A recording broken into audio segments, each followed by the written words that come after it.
Welcome back. It's the Kovacs Report with some more honest comic book reviews. I'm going to take a look at the seasons this time. So this is Rick Remender and Paul Azaceta with Matthias Lopes. It's from Image Giant Generator, and they're putting out some interesting books at the moment. So I like Rick Remender. I liked his Fear Agent and a few other things that he's done recently too. So it was an easy choice to make. Now, this book is set in 1924, and they've done something really, really quite clever with the art, actually, or the story and the art. And the whole book is told in one continuous scene, which I always think is very clever when they do it in film. But they've done it here, and it works really, really well. There's not much to the story, but there's enough here to go, wow, I want to know more.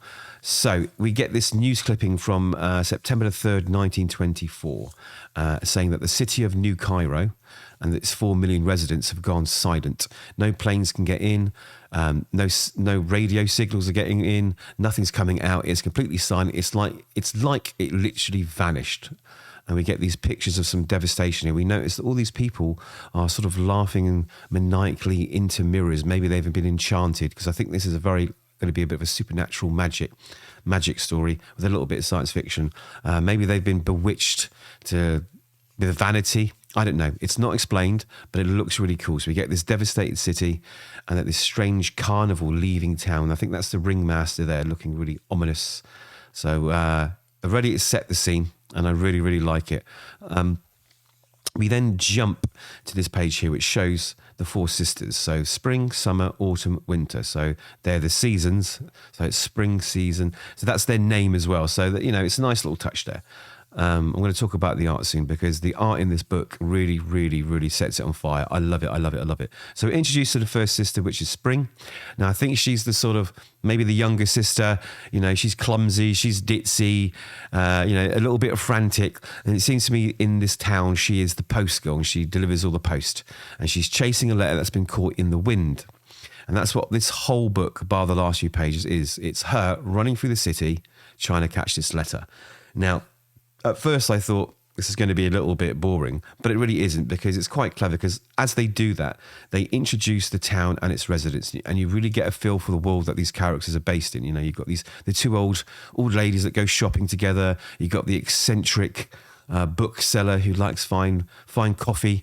And it's really, really well done. I absolutely love it, actually. And the more I think about it, the more I love it. You've got the baker. Anyway, she follows this letter around. The reason why it's important is because it's from her sister, who hasn't been heard of for a number of weeks, Spring.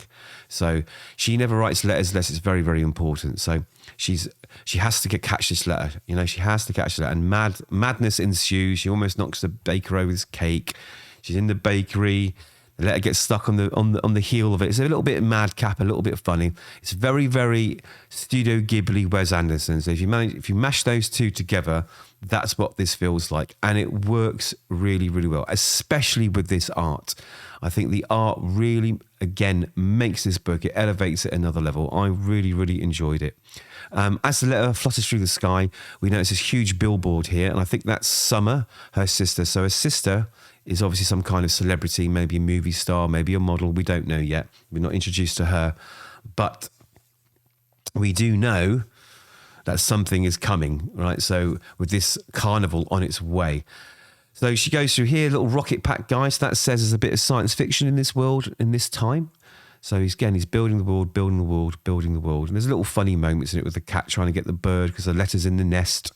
But eventually we hear the sounds of a carnival walking through the city. And we see this giant carnival exploding in colour on a double-page spread. And she's still trying to get this letter, and she gets thrown to the floor.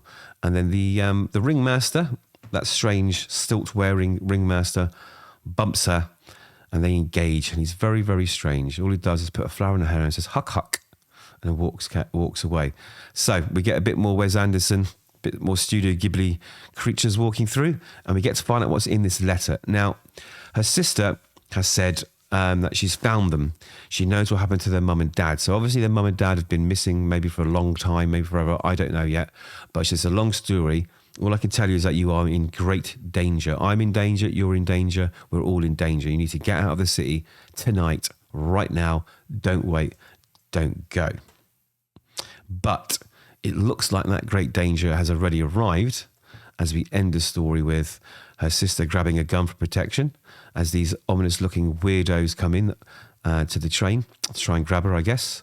And we're left with the circus, the carnival in town. That's it. It's almost nothing happens, but so much is explained about the world, the characters, and everything else. It's great. I love it. I'm going to talk about the art for a third time. I just think his art style here and this sort of kinetic energy, you really feel like you're watching a Ghibli movie and you're following that main character around and they're slipping and sliding as it does in animation. And I think this is going to be a really interesting, fun book. So I thoroughly recommend it. Those are my thoughts. Let me know yours in the comments, and hopefully we will catch you in the next one.